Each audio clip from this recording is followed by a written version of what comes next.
Metanoia ministries YouTube ചാനലിലേക്ക് ഏവർക്കും സ്വാഗതം. കഴിഞ്ഞ ദിവസം സക്കറിയ പ്രവചനു വേണ്ടിയുള്ള അനൗൺസ്മെൻറ്റിനെ കുറിച്ച് നമ്മൾ പറഞ്ഞു. ഗബ്രിയേൽ ദൂതൻ വന്ന് സക്കറിയാവിന് ഒരു മകനുണ്ടാകും, അവന് യോഹന്നാൻ എന്ന് പേരിടണം എന്ന് പറഞ്ഞ് അനൗൺസ് ചെയ്താണ് നമ്മൾ ചിന്തിച്ചത്. ഇതെല്ലാം ക്രിസ്മസുമായിട്ട് ബന്ധപ്പെട്ടുള്ള തോട്ട്സാണ്, ചിന്തകളാണ് നമ്മളിന്ന് ഷെയർ ചെയ്യുന്നത്. ഇന്ന് നമ്മൾ ചിന്തിക്കുന്നത് ലൂക്കോസിൻ്റെ സുവിശേഷം 1-ാം അധ്യായത്തിൽ തന്നെയുള്ള ഗബ്രിയേൽ ദൂതൻ വീണ്ടും 6 മാസം കഴിഞ്ഞപ്പോഴേ വീണ്ടും പോയി ഒരു അനൗൺസ്മെൻറ്റ് നടത്തി. ലൂക്കോസ് 1:26 6-ാം മാസത്തിൽ ദൈവം ഗബ്രിയേൽ ദൂതനെ നസ്രയത്ത് എന്ന ഗലീല പട്ടണത്തിൽ ദാവീദ് ഗൃഹത്തിലുള്ള യോസഫ് എന്നൊരു പുരുഷനെ വിവാഹം നിശ്ചയിച്ചിരുന്ന കന്യകയുടെ അടുക്കൽ അയച്ചു. ആ കന്യകയുടെ പേർ മറിയ എന്നായിരുന്നു. ദൂതൻ അവളുടെ അടുക്കൽ അകത്ത് ചെന്ന്, കൃപ ലഭിച്ചോളെ, നിനക്ക് വന്ദനം, കർത്താവ് നിന്നോട് കൂടെയുണ്ട് എന്ന് പറഞ്ഞു. അവൾ ആ വാക്ക് കേട്ട് ഭ്രമിച്ചു, ഇത് എന്തൊരു വന്ദനം എന്ന് വിചാരിച്ചു.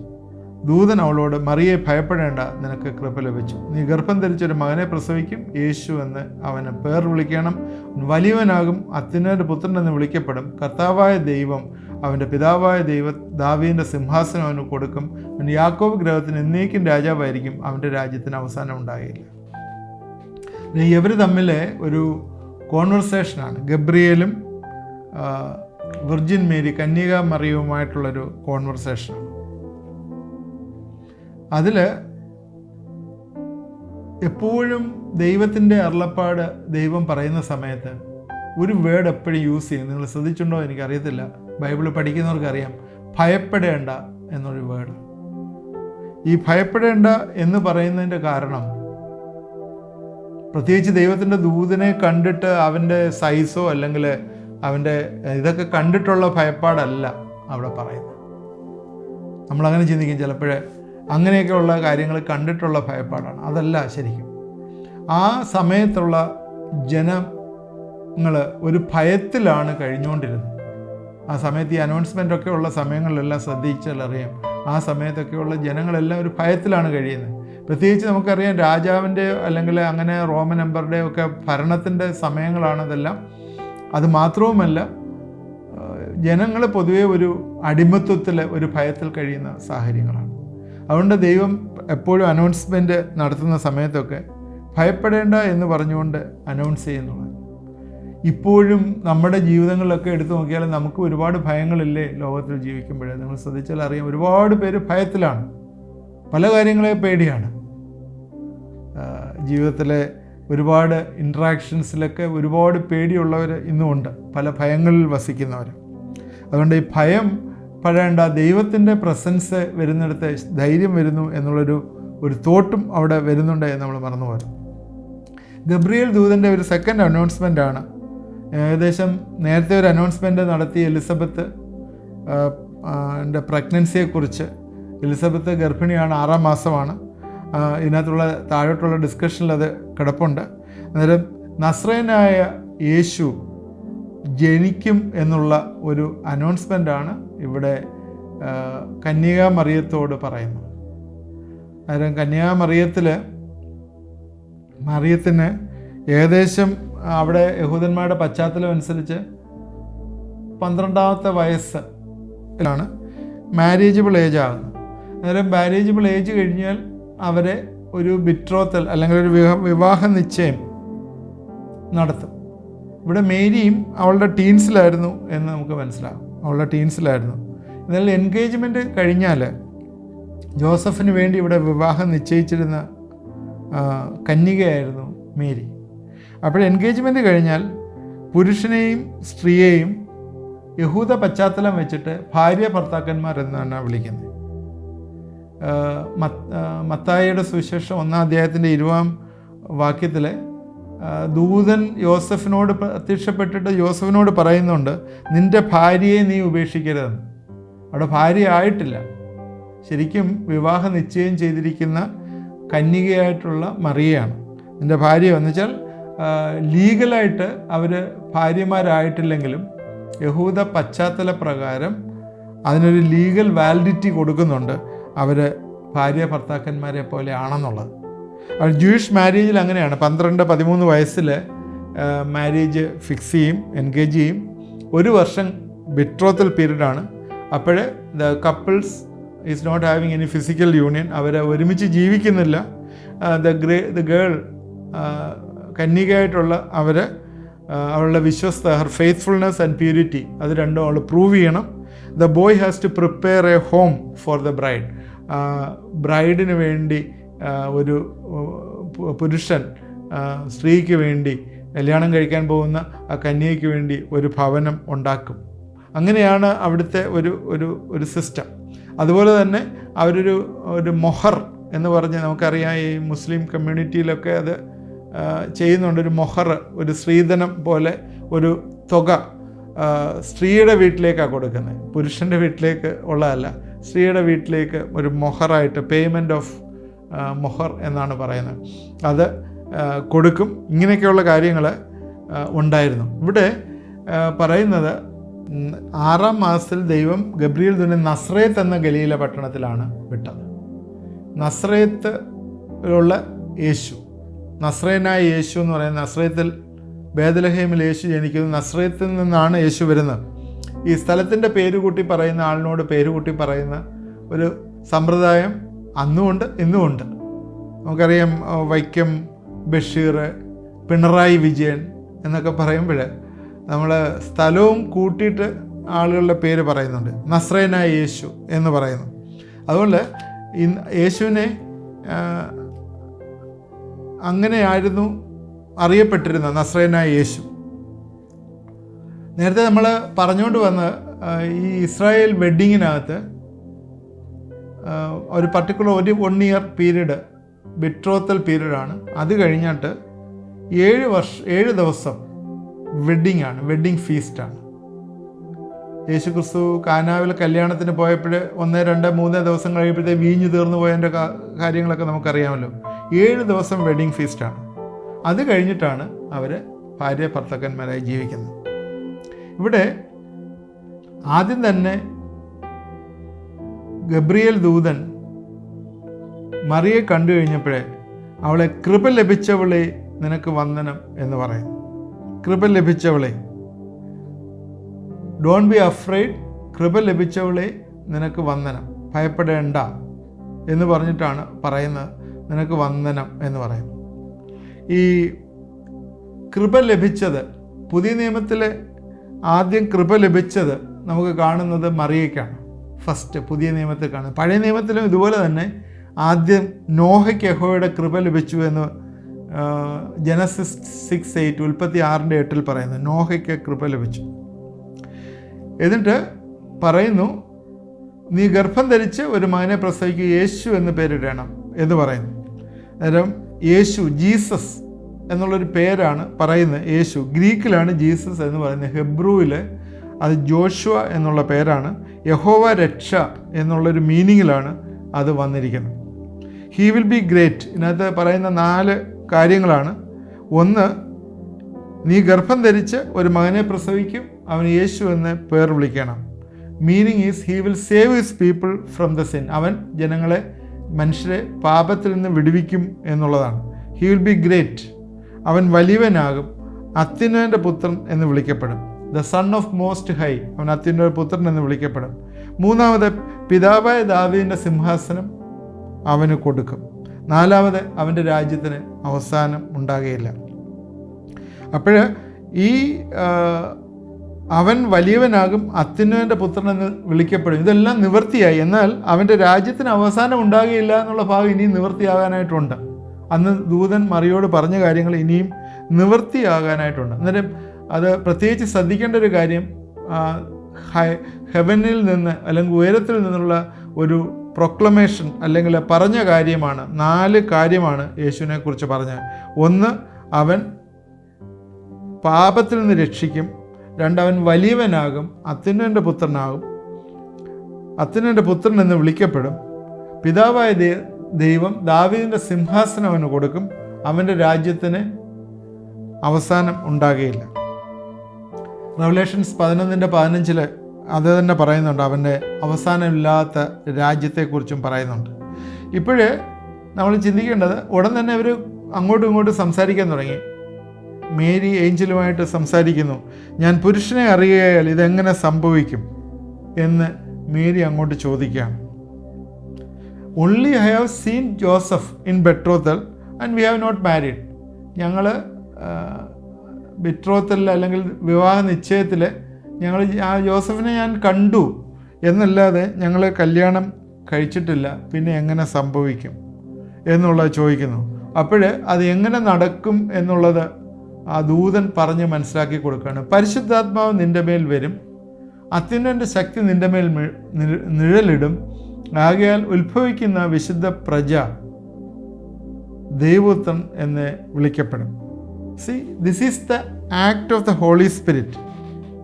ഏഞ്ചൽ ആ ഡൗട്ട്സ് എല്ലാം ക്ലിയർ ചെയ്ത് കൊടുക്കുകയാണ്. This is the act of the holy spirit. പരിശുദ്ധാത്മാവിൻ്റെ ഒരു പ്രവർത്തനമാണ് ഇത്. It is not joining of X and Y chromosome. Maybe എക്സും വൈയും ഉണ്ടായിരിക്കാം, പക്ഷെ അത് ഹ്യൂമൻ അല്ല, അത് ഫ്രം ഡിവൈൻ. അത് ഡിവൈനായിട്ടുള്ള ഒന്നാണ്. എന്നുവെച്ചാൽ നീ പ്രസവിക്കാൻ പോകുന്നത് ഒരു മിറക്കിൾ ബേബിയാണ് എന്ന് വേണമെങ്കിൽ പറയാം, വിശുദ്ധ പ്രജ എന്നും വേണമെങ്കിൽ പറയാം. അതുകൂടെ ഒരു കൺഫർമേഷൻ കൂടെ കൊടുക്കുകയാണ്. നിൻ്റെ ചാർച്ചക്കാരി എലിസബത്തും വാർദ്ധക്യത്തിൽ ഒരു മകനെ ഗർഭം ധരിച്ചിരിക്കുന്നു, ഇത് 6-ാം മാസം. So sharing the experience, Elizabeth was barren and now became pregnant due to the miraculous intervention of God. ദൈവത്തിൻ്റെ വലിയ പരിശുദ്ധാത്മാവിൻ്റെ വലിയ ഇൻ്റർവെൻഷനിൽ എലിസബത്തും ഇപ്പോൾ ഗർഭിണിയായി എന്ന് വീണ്ടും പറഞ്ഞ് ഈ ദൈവത്തിന് ഒരു കാര്യവും അസാധ്യമല്ലല്ലോ എന്ന് പറഞ്ഞു.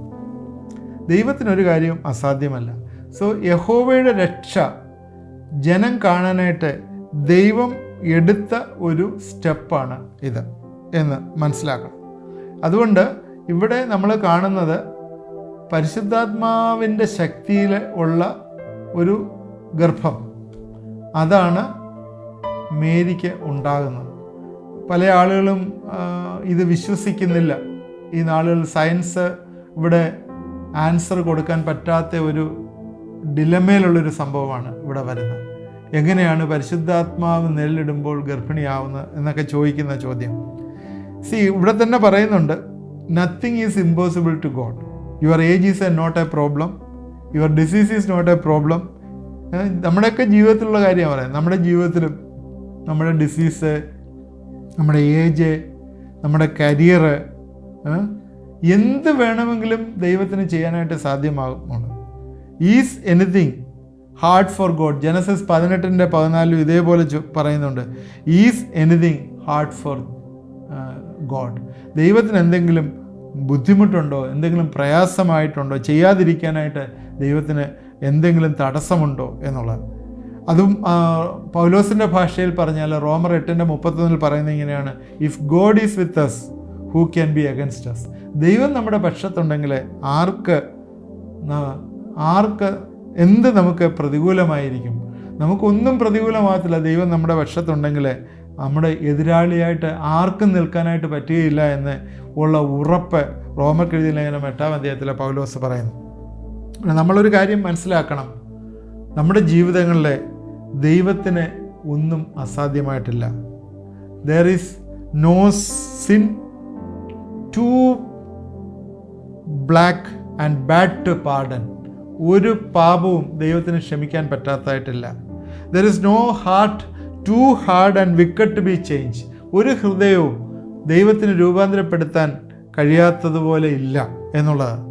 അതുപോലെ ഒത്തിരി കാര്യങ്ങൾ നമുക്ക് പറയാം. ഒരു ട്രയലും ദൈവത്തിന് മാറ്റിക്കളയാൻ പറ്റാത്തതില്ല. ഒരു പ്രോമിസും ഒരു വാഗ്ദത്തവും ദൈവത്തിന് ഫുൾഫിൽ ഇരിക്കാൻ ഒരു വാഗ്ദത്തവും ദൈവം ഫുൾഫിൽ ചെയ്യാതിരിക്കുകയില്ല. ഒരു ടെംപ്റ്റേഷനും അല്ലെങ്കിൽ ഒരു ഡിഫിക്കൽറ്റിയും ഒരു വിശ്വാസിയെ സംബന്ധിച്ചിടത്തോളം ഓവർകം ഇരിക്കാൻ പറ്റുകയില്ല. കാരണം എല്ലാം ദൈവം നമ്മളുടെ കൂടെ ഉള്ളതുകൊണ്ട് ഇതെല്ലാം നടക്കും. God is sufficient, he is able to perform, he is everything, he work through Christ. യേശുക്രിസ്തുവിൽ കൂടി എല്ലാം നടത്തി തരുന്ന ദൈവമാണ്. അവൻ്റെ രക്തം സകല പാപവും പോക്കി ശുദ്ധീകരിക്കുന്നതാണ്. അതുകൊണ്ട് ഒന്നും ഇമ്പോസിബിളായിട്ട് ദൈവത്തിന് കഴിയാതിരിക്കുകയില്ല എന്ന് നമ്മൾ മനസ്സിലാക്കണം. ഇവിടെ എന്താ സംഭവിച്ചത്? അതിന് ശേഷം എന്താ സംഭവിച്ചത്? Mary is submitting to God, ദൈവത്തിൻ്റെ സന്നിധിയിലേക്ക് സബ്മിറ്റ് ചെയ്യുന്നതായിട്ട് കാണുന്നു. ജോസഫ് മേരിയെ ഉപേക്ഷിക്കും, അല്ലെങ്കിൽ മേരി വ്യഭിചാരം ചെയ്തു, പണിഷ്മെൻ്റ് ഉണ്ടാകും. മേരി ഇതെല്ലാം മനസ്സിലാക്കിക്കൊണ്ട് തന്നെ, കാരണം അവർ ഭാര്യ ഭർത്താക്കന്മാരായിട്ട് ബിട്രോത്തൽ കഴിഞ്ഞെങ്കിൽ അവർ ഒരുമിച്ച് ജീവിച്ചിട്ടില്ല, എന്നാൽ പോലും അവരുടെ പ്യൂരിറ്റി ടെസ്റ്റ് ചെയ്യുന്ന, ഫെയ്ത്ത്ഫുൾനെസ് ടെസ്റ്റ് ചെയ്യുന്ന, മേരിയുടെ പ്യൂരിറ്റി ഫെയ്ത്ത്ഫുൾനെസ് ടെസ്റ്റ് ചെയ്യുന്ന സമയമാണ്. അത് മനസ്സിലാക്കിക്കൊണ്ട് തന്നെ അവൾക്കറിയാം യോസഫ് തന്നെ ഉപേക്ഷിക്കാനുള്ള എല്ലാ സാധ്യതയുമുണ്ട്. അതുമാത്രമല്ല, എനിക്ക് കുഞ്ഞുണ്ടായാൽ അത് ഞാൻ വ്യഭിചാരിണി എന്ന് പറഞ്ഞ് എനിക്ക് പണിഷ്മെൻ്റ് ഉണ്ടാകും എന്നെല്ലാം മനസ്സിലാക്കിക്കൊണ്ടും ദൈവത്തിൻ്റെ ഹിതത്തിന് സബ്മിറ്റ് ചെയ്യുന്ന ഒരു മേരിയാണ് ഇവിടെ കാണുന്നത്. സക്കരിയാവിൻ്റെ ജീവിതത്തിൽ നമ്മൾ കഴിഞ്ഞ ദിവസം കണ്ടു അൺബിലീഫ്. ഇവിടെ മേരി അതല്ല, മേരി അത് ബിലീവ് ചെയ്തു എന്നുള്ളതാണ്. Mary had an obedient and submissive heart. അതുണ്ടായതുകൊണ്ട് ദൈവഹിതം അവൾ കൂടി വെളിപ്പെട്ടു എന്ന് നമുക്ക് കാണുന്നു. നമ്മൾ ഓരോ ഇൻസിഡൻറ്റും ഈ പുതിയ നിയമത്തിൽ നമ്മൾ ഇനിഷ്യലി കാണുന്ന ഓരോ ഇൻസിഡൻറ്റും നമ്മൾ എടുത്ത് പഠിക്കുമ്പോൾ നമ്മൾക്ക് കാണാവുന്ന ഒരു കാര്യം എന്ന് പറഞ്ഞാൽ ദൈവഹിതത്തിന് വേണ്ടി വിധേയപ്പെടുകയും സബ്മിസ് ചെയ്യുകയും ചെയ്യുന്ന ജീവിതത്തിലെ അനുഗ്രഹങ്ങൾ വന്നു ചേരുന്നതായിട്ട് കാണുന്നു. യേശുക്രിസ്തുവിൻ്റെ അമ്മയായി തീരുവാനായിട്ട് ആർക്കാ? മേരിക്ക് സാധ്യമായി. നമ്മുടെ ഭാഷയിലാണ് യേശു, പക്ഷേ മേരി അമ്മയെന്ന് വിളിച്ചിട്ടില്ല, സ്ത്രീ എന്നാണ് വിളിച്ചത്. കാരണം അത് അങ്ങനെ വിളിച്ചു കഴിഞ്ഞാൽ അവിടെ എന്താ സംഭവിക്കുന്നത്? പിശാച് ജയമെടുക്കുന്നതുകൊണ്ടാണ്. അല്ലാതെ യേശു അമ്മയല്ലാത്തതുകൊണ്ടല്ല. യേശുവിനെ അമ്മയെന്ന് വിളിക്കാതെ സ്ത്രീയെന്ന് വിളിക്കാനുള്ള കാരണം അമ്മ എന്ന് വിളിക്കുമ്പോഴേ എന്താ സംഭവിക്കുന്നത്? യേശു ദൈവമല്ലാതായി തീരും എന്നുള്ളത് കൊണ്ട് പിശാച് അതിൽ ജയമെടുക്കും. അതുകൊണ്ടാണ് യേശു അമ്മയെന്ന് വിളിക്കാതെ സ്ത്രീയെന്ന് വിളിക്കുന്നത്. അതുകൊണ്ട് യേശുവിൻ്റെ അമ്മയായി തീരാനായിട്ട് മറിയത്തിന് കഴിഞ്ഞത് അവളുടെ സബ്മിസീവ് മെൻറ്റാലിറ്റി കൊണ്ടാണ്. ഇത്രയും ഒപ്പോസിഷൻ ഉണ്ടായിട്ടും സബ്മിറ്റ് ചെയ്യുവാനായിട്ട് സാധ്യമായി. തീർച്ചയായും ഈ വലിയ അറിയിപ്പ്, ഗബ്രിയേലിൻ്റെ മറിയോടുള്ള അറിയിപ്പ്, അവൾ ഉപേക്ഷിച്ച് കളഞ്ഞില്ല. അവൾ അത് സബ്മിറ്റ് ചെയ്തു. ദൈവത്തിൻ്റെ വലിയ കൽപ്പനയ്ക്ക്, ദൈവത്തിൻ്റെ വലിയ അറിയിപ്പിന് അവൾ സബ്മിറ്റ് ചെയ്തുകൊണ്ട് വലിയൊരു വീണ്ടെടുപ്പ് മനുഷ്യജാതിക്കുണ്ടായി എന്ന് നമ്മൾ കാണുന്നു. തീർച്ചയായും നമ്മുടെ ജീവിതങ്ങളെ നമുക്കൊന്ന് വിശകലനം ചെയ്യാം. How we are submissive, how we are obedient to God's call. ദൈവം വിളിക്കുമ്പോഴേ അല്ലെങ്കിൽ ദൈവത്തിൻ്റെ ഹിതത്തിന് നമ്മൾ എത്ര സബ്മിസീവാണ്, ഒബീഡിയൻ്റ് ആണ് എന്ന് നമ്മൾ ചിന്തിക്കണം. വേറൊരു കാര്യവും നമ്മൾ ഇതിലൂടെ ചിന്തിക്കണം. Nothing is impossible for God. ദൈവത്തിനൊന്നും അസാധ്യമായിട്ടില്ല. ഈ ക്രിസ്മസ് കാലം തീർച്ചയായും നമുക്ക് അങ്ങനൊരു ചിന്ത നമ്മളെ ഭരിക്കട്ടെ. തീർച്ചയായും ഈ ചാനൽ നിങ്ങൾ വാച്ച് ചെയ്യണം. എല്ലാ ദിവസവും ഇത് 9 തൊട്ട് 10 വരെയുള്ള സമയങ്ങളിൽ വൈകിട്ട് ഇത് ടെലികാസ്റ്റ് ചെയ്യുന്നതാണ്. ഇത് നമുക്ക് ഒരുപാട് അനുഗ്രഹമായി തീരും. കാരണം സീരീസ് ആയിട്ടുള്ള ടോക്സാണ്. ക്രിസ്മസ് സീസണായിട്ട് ചില പ്രത്യേക ടോക്സ് ഇപ്പം ചെയ്യുന്നെന്ന് മാത്രമേ ഉള്ളൂ. സീരീസ് ആയിട്ടുള്ള ടോക്സുകളാണ്. നിങ്ങൾക്കത് പ്രയോജനമായി തീരും. നമ്മളെ എല്ലാവരെയും ദൈവം അനുഗ്രഹിക്കട്ടെ. നമുക്ക് പ്രാർത്ഥിക്കാം. ദൈവമായ കർത്താവേ, എന്നോട് ചേർന്ന് ഈ ക്രിസ്മസ് സീസണിൽ ഇത് വാച്ച് ചെയ്തുകൊണ്ടിരിക്കുന്നവരെ എല്ലാവരെയും അനുഗ്രഹിച്ച് പ്രാർത്ഥിക്കുന്നു. ഈ ദിവസങ്ങളിലെ ദൈവഹിതത്തിന് വിധേയപ്പെടുവാനായിട്ട്, ദൈവം കാണിച്ചു തരുന്ന കാര്യങ്ങളെ സബ്മിസ് ചെയ്യുവാനായിട്ട് ഞങ്ങളുടെ ജീവിതങ്ങളെല്ലാം ഇടവരുത്തണമേ, സഹായിക്കണമേ. ഫ്യൂച്ചർ കോഴ്സ് ഓഫ് ആക്ഷൻ, ഞങ്ങളുടെ ഭാവി എന്തായിത്തീരുമെന്നുള്ള വ്യാകുലതയിൽ ഇരിക്കുന്ന ചില വ്യക്തിത്വങ്ങളെ ദൈവം കാണിച്ചു തരുന്നു. കർത്താവേ, ഞങ്ങളുടെ ഭാവി മുമ്പോട്ട് പോകുമ്പോൾ എന്തൊക്കെ തടസ്സങ്ങൾ വരുന്നു എന്ന് ചിന്തിക്കുന്നവർ, ജോലി സംബന്ധമായി, കരിയർ സംബന്ധമായി പ്രയാസം അനുഭവിക്കുന്നവർ, ജോലി കിട്ടാതെ വിഷമിച്ചിരിക്കുന്ന ചില വ്യക്തിത്വങ്ങൾ ഈ രാത്രിയിൽ എന്നോട് ചേർന്ന് പ്രാർത്ഥിക്കുന്നെങ്കിൽ വലിയൊരു റിലീസ് ഈ ദിവസങ്ങളിൽ വന്നു ചേരും എന്ന് ദൈവം കാണിച്ചു തരുന്നു. പ്രത്യേകിച്ചും ജോലിക്ക് അപ്ലൈ ചെയ്ത് കോള് വരാതെ ഇരിക്കുന്നവരൊക്കെ എന്നോട് ചേർന്ന് ഈ രാത്രി നിങ്ങൾ പ്രാർത്ഥിക്കുമോ? തീർച്ചയായും വലിയൊരു കോള് ഈ ദിവസങ്ങൾ ജോലിയുമായിട്ട് ബന്ധപ്പെട്ട് നിങ്ങൾക്ക് വരും.